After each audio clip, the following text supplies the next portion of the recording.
The massive doors of the grand hall opened with a sound like distant thunder. Ben Torres stepped inside and felt his breath catch in his throat. The hall stretched so far ahead that he could barely see the other end. The walls reached up toward a ceiling lost in shadows, covered in strange patterns that glowed with soft blue and green light. The patterns moved like living things, flowing across the crystal surfaces in waves that made his eyes water if he stared too long. "Stay close to the group," whispered Ambassador Reed, the lead diplomat from Earth. Her voice shook slightly as she spoke. "Remember what we practiced. Follow protocol exactly." Ben nodded but said nothing. He wore the standard Earth delegation uniform, a simple gray suit that looked plain compared to the incredible outfits around him. As they walked deeper into the hall, he saw beings from across the galaxy taking their positions in neat rows. To his left stood the Gorlak delegation. Each warrior was 8 feet tall with thick gray skin covered in natural armor plates. Their faces looked like they were carved from stone, and their small black eyes watched everything with careful attention. They wore ceremonial battle gear decorated with symbols that told stories of ancient victories. On his right, the Silithai representatives moved with fluid grace. Their bodies were tall and thin, with skin that changed color based on their emotions. Right now, most showed deep purple patterns, a sign of nervousness. Their clothes seemed to be made of liquid light that flowed around them like water. Behind them, the Vorthak elders stood in perfect silence. These ancient beings looked like walking crystals, their bodies made of clear stone that reflected the hall's lights in rainbow patterns. They were older than any other species in the galaxy, and their wisdom was legendary. Even their breathing created musical sounds that echoed softly through the air. Ben counted 47 different delegations in total. Some beings flew rather than walked. Others moved on dozens of tiny legs. A few existed as pure energy contained in special suits. Despite their differences, they all shared one thing: they looked afraid. The herald's voice suddenly boomed across the hall.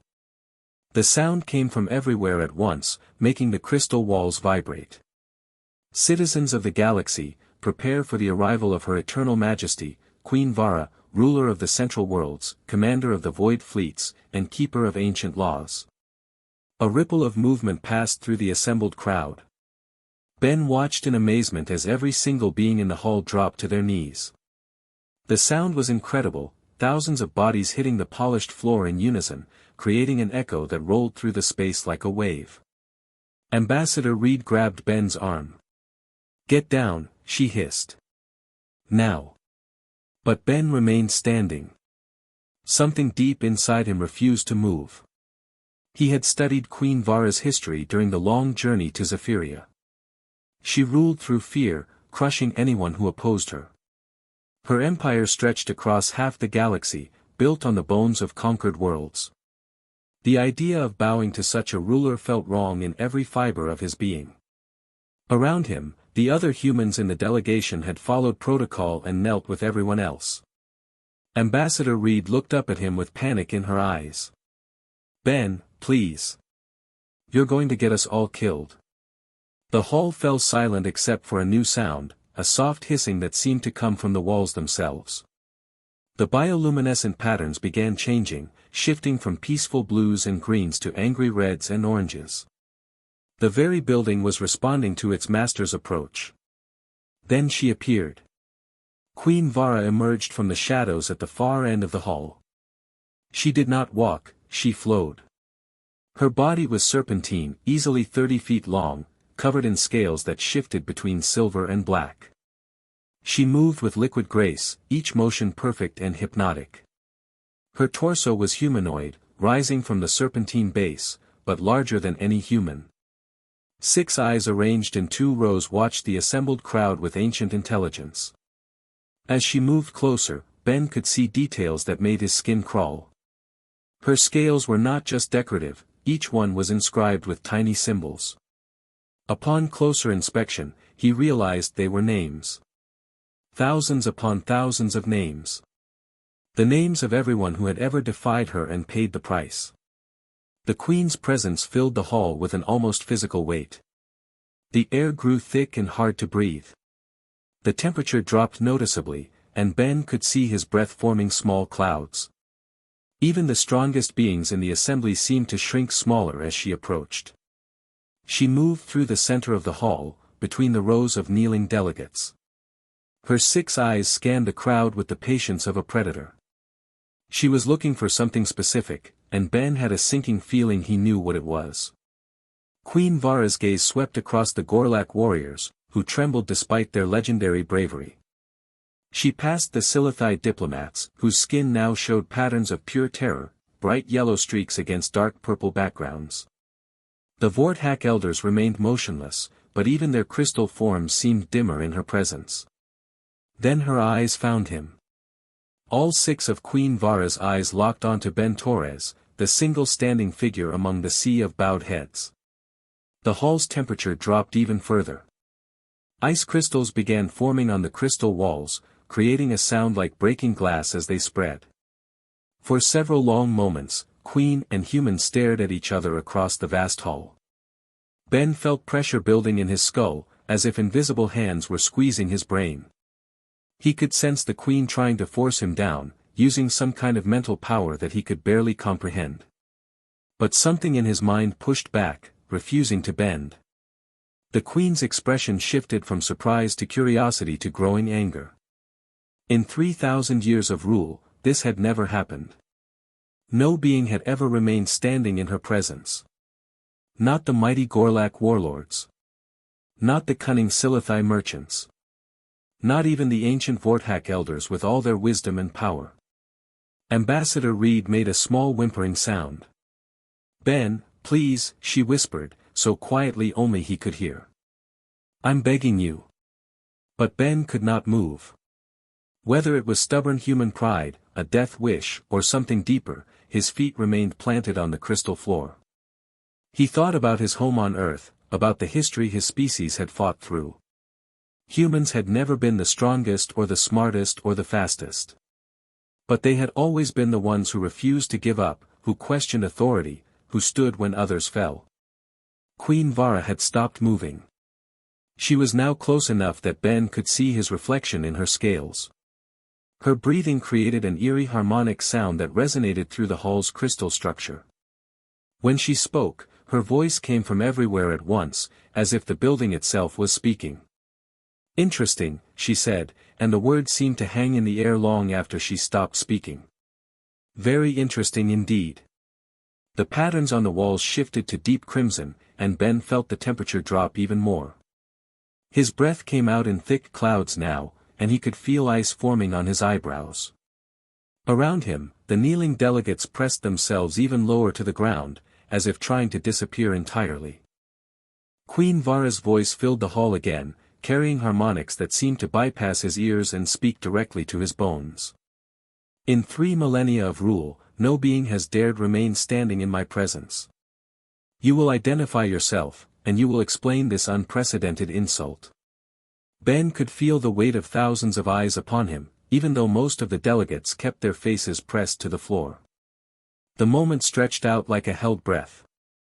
He knew that his next words would determine not just his own fate, but possibly the fate of his entire species. The Queen waited with the patience of immortality. Her 6 eyes never blinked, never looked away. The hall's crystal walls pulsed with angry red light, and the ice continued to spread across their surfaces. In the distance, Ben could hear what sounded like machinery starting up, ominous mechanical sounds that suggested the Queen had ways of dealing with defiance that went far beyond simple execution. Ben opened his mouth to speak, knowing that whatever he said next would change everything. The weight of human history pressed down on his shoulders, along with the hopes and fears of his delegation. But beneath it all, he felt something else, a stubborn spark of human defiance that had carried his species through countless dark times. The Queen's voice echoed through the hall one more time, each word dripping with barely contained fury. Speak now, human, or face the consequences of your silence. Ben took a deep breath and stepped forward. The sound of his footsteps echoed through the silent hall like gunshots. Every step brought him closer to Queen Vara, and with each step, the temperature seemed to drop another degree. Ice was forming on his uniform now, but he ignored it. "Your Majesty," Ben said, his voice steady despite the fear gnawing at his stomach. "I am Ben Torres, representative of Earth and the Human Federation. I stand because my people have a simple rule: we bow only to those who earn our respect through their actions, not through fear." The hall erupted in gasps and whispers. Several delegates actually fainted from shock. Even the mighty Gorlak warriors, still pressed to the floor, made sounds of disbelief. No one had ever spoken to Queen Vara this way and lived. Queen Vara's 6 eyes narrowed to thin slits. The red patterns on the walls pulsed faster, like an angry heartbeat. When she spoke, her voice was so cold that Ben felt ice crystals forming in his lungs. "Respect?" she hissed. "You dare speak to me of respect? I have ruled this galaxy for 3,000 years. I have conquered worlds that existed before your pathetic species learned to make fire. I am power itself given form." Ben felt his knees trying to buckle under the mental pressure she was projecting, but he forced himself to remain standing. "Power without purpose is just destruction, Your Majesty. And ruling through fear only creates hatred, not loyalty." The Queen reared up to her full height, towering over Ben like a mountain of scales and fury. "You know nothing of purpose, little human. Nothing of the burden of rule. Nothing of the sacrifices required to maintain order in a chaotic galaxy." "Then explain it to me," Ben said, surprising himself with his boldness. "Tell me why you called this gathering. Tell me about this great threat you claim is coming from beyond the galaxy. Make me understand why 47 species need to unite under your banner." Something flickered across Queen Vara's face, too quick for Ben to identify, but it looked almost like panic. The Queen was silent for several long moments, and Ben could hear his own heartbeat thundering in his ears. Around them, the assembled delegates remained frozen in their positions. But Ben noticed something interesting. Some of the Vorthak elders had raised their crystal heads slightly, just enough to observe the exchange. Their rainbow reflection seemed brighter somehow, as if his defiance was giving them strength. "The threats are beyond your comprehension," Queen Vara finally said. "Ancient evils stir in the void between galaxies. Powers that existed before time began are awakening. Only through unity under my rule can we hope to survive what is coming." Ben studied her face carefully. During his years as a negotiator on Earth, he had learned to read people. Queen Vara was lying. Not about everything, but about something important. Her 6 eyes were looking everywhere except at him when she spoke about the external threats. "What kind of threats?" Ben pressed. "Give us details. Show us evidence. If the danger is real, then surely you have proof." The Queen's tail lashed violently, sending chunks of ice flying across the hall. "You dare question my word? I am not some petty politician who must provide evidence for every decree. I am Queen Vara, and my word is law." "On Earth, we have another saying," Ben replied. "Trust, but verify. Even our greatest leaders must provide proof when they ask us to make sacrifices." Ambassador Reed made a strangled sound from where she knelt. Ben could see her shaking, whether from cold or fear, he could not tell. The other human delegates looked like they wanted to disappear into the crystal floor. Queen Vara began moving in a slow circle around Ben, her massive serpentine body coiling and uncoiling with hypnotic grace. "Your species is young and foolish. You have no concept of the weight of true responsibility. Do you know how many civilizations I have saved from extinction? How many wars I have prevented? How many disasters I have averted? How many did you create first?" Ben asked quietly. The Queen stopped moving. The hall fell so silent that Ben could hear ice crackling on the walls. Even the Vorthak elders' musical breathing had stopped. "What did you say?" Queen Vara's voice was barely above a whisper, but it carried more menace than all her previous shouting. Ben knew he was walking into dangerous territory, but something told him to press forward. "I've studied the history of your empire, Your Majesty. Every time you've saved a world, it happened after a convenient crisis.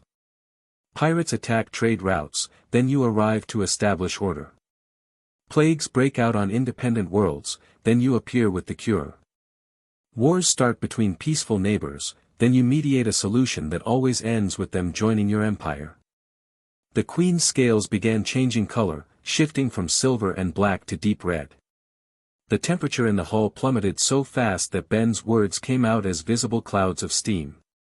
"You are treading on very dangerous ground, human," she said. Ben looked around the hall at all the kneeling delegates. They deserve to know the truth. We all do. What's the real reason you called this gathering? What do you really want from us? Queen Vara's laugh was like breaking glass. Truth. You want truth. Very well. She moved closer to Ben until her face was only inches from his. Her breath smelled like metal and old death. The truth is that power must be maintained. The truth is that without strong leadership, species destroy themselves. The truth is that I am the only thing standing between civilization and chaos. And the truth is that you're afraid, Ben said softly. The words hung in the air like a physical presence. Queen Vara jerked back as if she had been struck. Around the hall, delegates began to lift their heads slightly, sensing that something fundamental had shifted. Afraid, the queen repeated, but her voice lacked its previous certainty. Ben nodded. You're afraid of losing control. That's why you called this gathering. Not because of external threats, but because your empire is cracking. Worlds are starting to question your rule. People are beginning to ask why they need you at all. The queen's 6 eyes blazed with fury, but Ben thought he could see something else behind the anger. Fear. Real, genuine fear. The Outer Rim colonies have stopped sending tribute, Ben continued, reading her expression. The Vorthak elders have been holding secret meetings. The Gorlak warriors are asking why they fight for someone who has never fought alongside them. Your empire is dying from within, and you need a crisis to unite everyone under your banner again. Queen Vara's entire body was trembling with rage now. The walls around them began to crack from the cold, sending sharp sounds echoing through the chamber. How dare you? How dare you? Because someone has to, Ben said simply. Because in 3,000 years, no one has ever asked you the hard questions. No one has ever made you justify your actions. No one has ever demanded that you prove you deserve to rule. The queen reared back, preparing to strike. Ben could see death in her eyes, but he did not move. Around them, several delegates had raised their heads completely, watching the exchange with growing fascination and horror. Then something unexpected happened. One of the Vorthak elders spoke. The human speaks wisdom, the ancient being said, its voice like crystal chimes. We have served faithfully for millennia, but we too have questions that require answers. Queen Vara spun toward the elder, her face a mask of disbelief. You dare side with this insolent child against me? We do not side with anyone, another Vorthak elder said, rising slowly to its feet. We simply seek truth, as is our nature. More elders began to stand. Then, to Ben's amazement, some of the Gorlak warriors rose as well. Even a few Silithide diplomats lifted themselves from the floor, their skin showing patterns of curious hope rather than terror. Queen Vara looked around the hall with growing panic as more and more delegates stood. "No," she screamed. "You will bow. You will submit." She unleashed her full mental power, trying to force the standing beings back to their knees. Ben felt the pressure like a physical weight, but he gritted his teeth and remained upright. Around him, others wavered but stayed standing. "This is impossible," the queen whispered. "It should not be possible." The eldest Vorthak elder moved forward, its crystal body ringing like a bell. "Perhaps it is time for truth, your majesty. Perhaps it is time to end the deception." Queen Vara's face went through a series of expressions, rage, fear, desperation, and finally something that looked like resignation.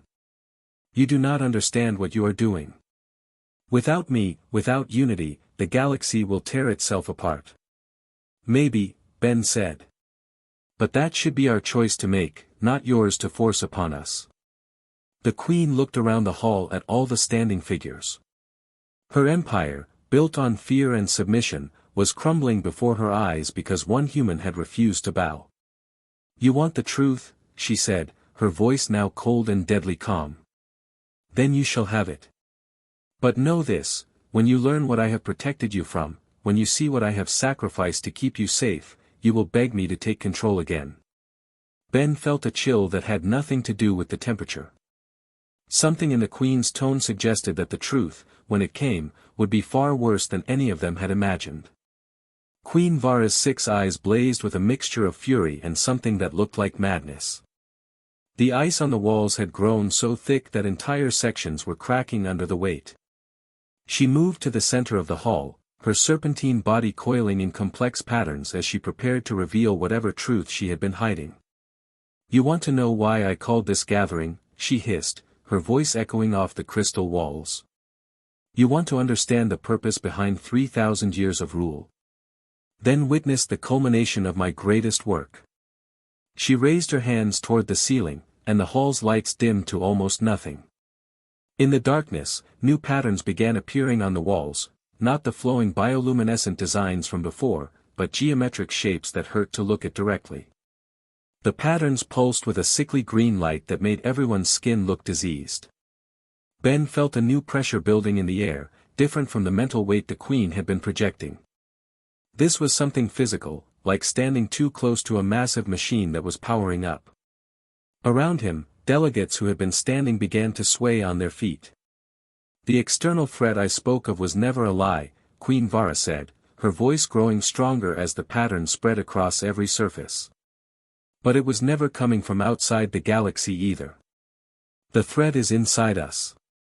The threat is chaos itself, the natural tendency of free beings to destroy themselves through endless conflict. The eldest Vorthak elder stepped forward, its crystal body ringing with alarm tones. Your Majesty, what are you doing? These patterns, this energy signature, it is forbidden knowledge from the Dark Archive. Queen Vara laughed, and the sound was like breaking metal.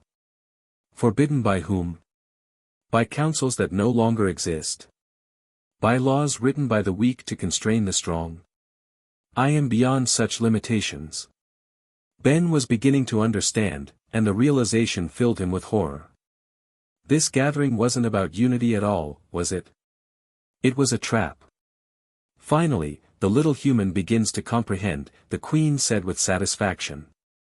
Yes, it was a trap. A beautiful, elegant trap that took me centuries to prepare. Do you see the delegates around you?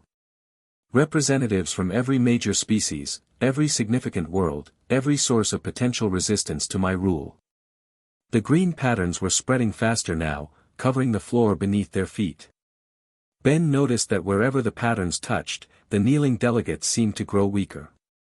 Several had collapsed entirely, their bodies limp and lifeless. The act of bowing, Ben whispered, understanding flooding through him. It wasn't just ceremony. It was part of some kind of ritual. Queen Vara's smile was terrible to behold. The ritual of submission feeds on willingness to surrender. Every being that knelt before me gave up a portion of their life force, their will to resist. By the time this ceremony was complete, I would have absorbed enough power to extend my control to every corner of the galaxy. Ambassador Reed tried to stand up from her kneeling position but found she could barely lift her head. Ben, she gasped, help us. Ben looked around the hall in growing panic. Every delegate who had bowed was now trapped in some kind of energy drain, growing weaker by the moment. Only those who had stood up after his example seemed unaffected by the patterns on the floor. But there was a problem with your plan, said one of the Vorthak elders, its voice growing stronger instead of weaker. The ritual requires complete submission. Even one act of defiance can disrupt the entire matrix. Queen Vara's confident expression flickered for just a moment. Impossible. The calculations were perfect. I accounted for every variable, every possible source of resistance. Except for human stubborn pride, Ben said, understanding dawning on him. You never factored in what would happen if someone simply refused to bow. The green patterns on the walls began to pulse irregularly, like a heartbeat that was skipping beats. The energy flow that had been draining the kneeling delegates started to reverse, flowing back toward the walls instead of toward the queen. No, Queen Vara snarled, raising her hands higher. I will not be denied by one insignificant human. She poured more power into the ritual, and the temperature in the hall dropped even further. But instead of strengthening her control, the additional energy seemed to make the patterns more unstable. Cracks appeared in the geometric designs, spreading like spider webs across the crystal surfaces. The eldest Vorthak elder began to glow with inner light. We understand now. The ritual matrix was designed for absolute submission. One standing figure creates a resonance cascade that amplifies resistance throughout the entire network. Other elders picked up the explanation. Human psychology is uniquely suited to this disruption. Your species evolved questioning authority at every level. Even your greatest leaders face constant challenges to their decisions. Ben felt the truth of their words. Throughout human history, progress had come from those who refused to accept that things had to stay the same. From scientists who challenged old theories to revolutionaries who overthrew tyrants, humans had always produced individuals willing to stand when everyone else knelt. Queen Vara was now pouring everything she had into maintaining the ritual, but the feedback loop was growing stronger. The energy she had stolen from the kneeling delegates was being returned to them, and more besides. Delegates who had been unconscious began stirring. Those who had been weak were regaining strength. This changes nothing, the queen gasped, sweat running down her face despite the freezing air. Even if the ritual fails, I still command the largest fleet in the galaxy. I can still enforce order through conventional means. Can you? Asked a new voice. Admiral Thorn of the Gorlak War Fleet had risen to his feet, his massive frame towering over the other delegates. My ships came here expecting to celebrate unity. Instead, I find my queen attempting to murder representatives under the pretense of ceremony. Other military leaders began standing as well. The Silithai trade captain whose skin now showed patterns of pure rage. The Centaurian defense commander whose cybernetic implants were sparking with barely contained fury. Even representatives from Queen Vara's own core worlds were looking at her with disgust and betrayal. You swore to protect us, said a delegate from Zephyria Prime, the Queen's capital world. Instead, you planned to consume us for your own power. Queen Vara looked around the hall at the rising tide of opposition. For the first time in 3 millennia, she seemed uncertain. You do not understand the burden of leadership. The difficult choices that must be made. The sacrifices required for the greater good. Whose greater good? Ben asked quietly. Yours or ours? The question hung in the air like an accusation. Queen Vara had no answer that would not condemn her further. The ritual patterns were completely collapsing now. The green light flickered and died, replaced by the hall's normal blue and gold illumination. The temperature began returning to normal, and the ice on the walls started melting in rushing waterfalls. 3,000 years, Queen Vara whispered, staring at the ruined patterns. 3,000 years of careful planning, destroyed by one human who could not follow simple instructions. Not destroyed, Ben corrected. Prevented. There's a difference. The eldest Vorthak elder approached the queen with careful steps. Your Majesty, by ancient law, your attempt to murder representatives under ceremonial protection is an act of high treason against the Galactic Council. We hereby strip you of all titles and authority. Queen Vara reared back like a striking snake. You cannot remove me. I am eternal. I am power itself. You were a ruler, Admiral Thorn said bluntly. Now you are a criminal. Surrender peacefully, and you will be given a fair trial. For a moment, it looked like Queen Vara might fight. Her body tensed, and Ben could see her weighing the odds of battling her way out of the hall. But she was alone now, facing dozens of angry delegates who were no longer under her mental influence. Slowly, Queen Vara's massive form settled to the floor. For the first time in 3 millennia, she was the one who bowed. "The Galactic Council is hereby reformed," announced the eldest Vorthak Elder. "All species will have equal representation. All decisions will be made by consensus rather than decree." Ben looked around the hall at delegates from dozens of worlds, all standing together as equals for the first time in thousands of years. The human delegation was small compared to most others, but their contribution had been enormous. Ambassador Reed finally managed to stand, her strength returning as the last of the ritual's effects faded. "Ben," she said, "do you realize what you've done?" Ben thought about it for a moment. "I stood up when everyone else knelt down." "You did more than that," said Admiral Thorne, approaching with respect in his voice. "You proved that sometimes the greatest courage is simply refusing to follow the crowd."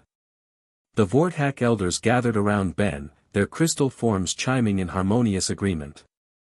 "Humanity brings a valuable gift to the galactic community," the eldest said. "The willingness to question, to resist, to stand alone when necessary. We believe this will serve the new council well." As delegates began organizing committees and planning sessions for the new government, Ben found himself thinking about home. Earth would be pleased with the outcome, but they probably would never fully understand how close the entire galaxy had come to eternal slavery. "What happens now?" he asked Ambassador Reed. She smiled for the first time since they had arrived. "Now we help build something better. A galaxy where no one has to bow unless they choose to." Ben nodded, watching as former enemies worked together to create something new. Queen Vara was led away in energy restraints, her 3 millennia of tyranny finally ended. The hall that had witnessed so much fear and submission was now filled with hope and cooperation. Sometimes, Ben reflected, the most important battles were won not by those who fought the hardest, but by those who simply refused to give up their principles when the pressure was greatest. The Queen's voice would echo through the hall no more. In its place, dozens of voices spoke as equals, planning a future where freedom mattered more than order, and where standing up was valued more than bowing down.